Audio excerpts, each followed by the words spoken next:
Good morning friends, welcome to Agriverse Education. In today's video we are going to discuss about the agricultural current affairs of 23 and 24 November 2020.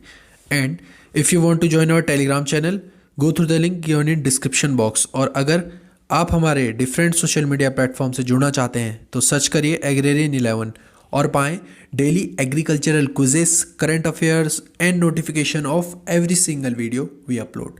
तो आज के current affairs के सबसे पहले हम headlines को discuss कर लेते हैं। पहली हेडलाइन है UP government to introduce organic farming in 27 districts in order to provide incentive to the farmers. दूसरी हेडलाइन है NABARD promotes alternative income sources for rural population dependent on agriculture. और लास्ट हेडलाइन है bioluminescent mushroom species discovered in Meghalaya. तो अभी हमने यहाँ जितनी भी हेडलाइंस के बारे में डिस्कस किया है सभी से बहुत सारे क्वेश्चंस निकल के आएंगे जो एग्जाम के पॉइंट ऑफ व्यू से बहुत ही ज़्यादा रिलेवेंट है। और हर करंट अफेयर से हम कुछ एक्स्ट्रा फैक्ट्स को भी जानेंगे जो हर एग्जाम्स में पूछे जाते हैं, इसलिए आप वीडियो को लास्ट तक जरूर देखिएगा। तो शुरुआत करते हैं आज के करंट अफेयर्स की। पहला करंट अफेयर्स है UP government to introduce organic farming in 27 districts in order to provide incentive to the farmer.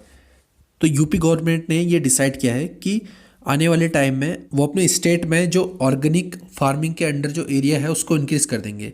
पहले स्टेज में इन्होंने ये टारगेट रखा है कि जो ऑर्गेनिक क्रॉप्स की सोइंग की जाएगी वो की जाएगी 68,000 हेक्टेयर्स में। इसके बहुत सारे स्टेजेस डिसाइड किए गए हैं। पहली स्टेज में इतने लैंड को ऑर्गेनिक फार्मिंग के दायरे में लाना है। The organic cultivation will likewise be done in each of the 1000 gram panchayat situated under 27 districts on the bank of river Ganga which flow through the state of Uttar Pradesh.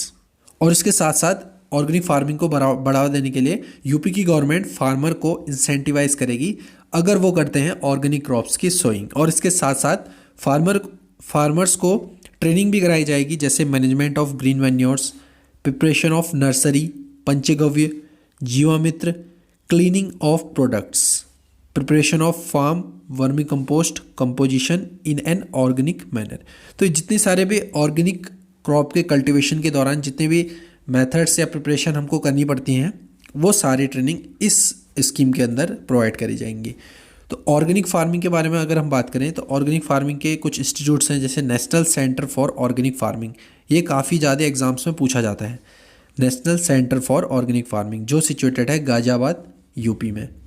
दूसरा है ICR national organic farming research institute, ये situated है सिक्किम में। देखो इसमें पहला था national centre जो कि सिचुएटेड है गाजियाबाद में, और दूसरा था रिसर्च इंस्टीट्यूट, ऑर्गेनिक फार्मिंग का रिसर्च इंस्टीट्यूट, ये होगा हमारा सिक्किम। अगर हम इंडिया की बात करें in terms of area under organic farming तो ये वर्ल्ड में 9th पोजीशन पर आता है। अब आते हैं दूसरे करंट अफेयर्स पे। NABARD promotes alternative income sources for rural population dependent on agriculture. तो नाबार्ड, जिससे हम बोलते हैं national bank for agriculture and rural development, ये प्रमोट करने जा रही है off farm sector to reduce rural waste over dependence on agriculture. कृषि पर निर्भरता को कम करने के लिए नाबार्ड ने वेस्ट बंगाल में ऑफ फार्म सेक्टर को प्रमोट करने जा रही है। अगर वेस्ट बंगाल की अगर हम बात करें तो उसमें 20% of peoples are still live below the poverty line and the average size of land holding is only 0.7 hectares, ये कहना है नाबार्ड का।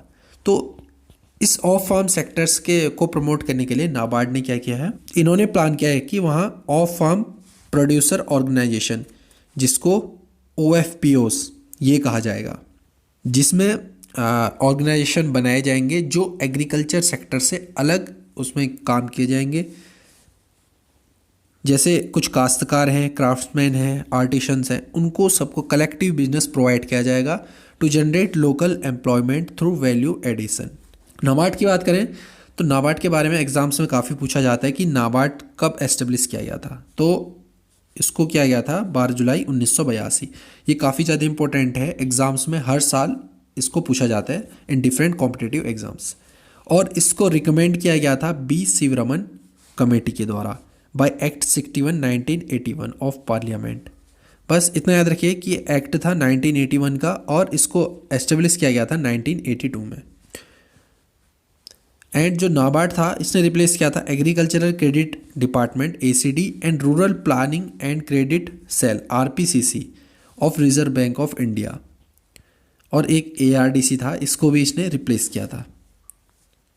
अब आते हैं लास्ट करंट अफेयर्स पे। Bio luminescent mushroom species discovered in Meghalaya. तो मेघालय में हाल ही में एक बायोल्यूमिनेसेंट मशरूम स्पीसीज को डिस्कवर किया गया है। बायोल्यूमिनेसेंट कहने का मतलब ये है कि ये एक प्रॉपर्टी होती है लिविंग ऑर्गेनिजम्स की, जो क्या है लिविंग ऑर्गेनिजम्स। बायो मतलब लिविंग ऑर्गेनिजम्स, ल्यूमिनेसेंट मतलब लाइट। तो इसका मतलब क्या हुआ, ये एक प्रॉपर्टी है लिविंग ऑर्गेनिजम्स की जो क्या करती है लाइट को एमिट और प्रोड्यूस करती है। तो पिछले कुछ समय से मेघालय में एक NGO के द्वारा एक रिसर्च प्रोग्राम चलाया जा रहा था जिसमें पर्टिकुलर जो मशरूम है इसकी अलग अलग स्पीसीज़ को खोजा जा रहा था। तो उसी दौरान किसी लोकल पीपल के इंफॉर्मेशन के अकॉर्डिंग उन्होंने ये बताया कि उनके वहाँ एक रात को जलने वाला एक मशरूम है, यानी कि उसमें से लाइट निकलती है। तो उनका ये कहना था, और वो पर्टिकुलरली एक बैम्बू ट्री में ग्रो करता है। तो उसके बाद उन्होंने ये पाया कि वहाँ मेघालय में एक बायोल्यूमिनेसेंट मशरूम है। इससे पहले भी बहुत सारे बायोल्यूमिनेसेंट फंजाई को डिस्कवर कर दिया गया है। जो मशरूम होता है वो एक तरीके का फंजाई होता है। अगर हम देखें तो अभी तक 97 स्पीसीज़ को जो कि बायोल्यूमिनेसेंट फंजाई है इनको डिस्कवर कर दिया गया। उनमें से एक ये जो नया बायोल्यूमिनेसेंट मशरूम जिसको मेघालय में खोजा गया है, ये उनमें से एक है। उसका जो साइंटिफिक नेम है वो है रोडेडोमाइसिस और इसका स्पीसीज नेम है फाइलोस्टेगस। क्योंकि इसका होस्ट बैम्बू ट्री है इसलिए इसका नाम स्पीसीज है फाइलोस्टेगस। देखो जो ये फंजाई है ये लाइट एमिट कर रही है, इसका क्या कारण हो सकता है? इसके अंदर बहुत सारे केमिकल रिएक्शंस या कुछ केमिकल प्रॉपर्टीज़ होती हैं जो क्या करती हैं, बहुत सारे अनस्टेबल इंटरमीडिएट प्रोडक्ट्स को प्रोड्यूस करती हैं, जिसके कारण उसमें एक्सेस एनर्जी प्रोड्यूस होती है और एक विजिबल लाइट हमको दिखती है ड्यूरिंग द नाइट। और फंजाई के केस में पर्टिकुलरली अगर हम बात करें तो जो ये ल्यूमिनेसेंस है ये आती है एक एंजाइम के कारण जिसका नाम होता है ल्यूसीफरेज। एक ल्यूसीफरेज एंजाइम होता है, इसके कारण जो ये लाइट है वो हमको विजिबल होती है। तो इसी दौरान जो वहाँ के रिसर्चर्स थे उन्होंने लोकल पीपल से पूछा कि क्या ये मशरूम खाने लायक है या नहीं है। तो उनका ये कहना था कि ऐसा तो उनको कुछ जानकारी नहीं है, पर जो ये मशरूम है इसका यूज़ किया जाता था as a torch during the night. एक बैम्बू के स्टिक लेते थे जिसमें 3 to 5 मशरूम उसमें ग्रो किए रहते थे, उसको वो एज ए यूज़ करते थे एज ए टॉर्च। तो अभी तो ऐसा कुछ नहीं है कि ये खाने लायक है या नहीं है, इस पर अभी रिसर्च करी जा रही है और जल्द ही ये पता लग जाएगा कि ये मशरूम खाने लायक है या नहीं है। तो दोस्तों आज के लिए बस इतना ही। मैं उम्मीद करता हूँ आपको हमारी वीडियो से कुछ नया सीखने को मिला होगा। मिलता हूँ आपसे next time. Till then tata bye bye and take care.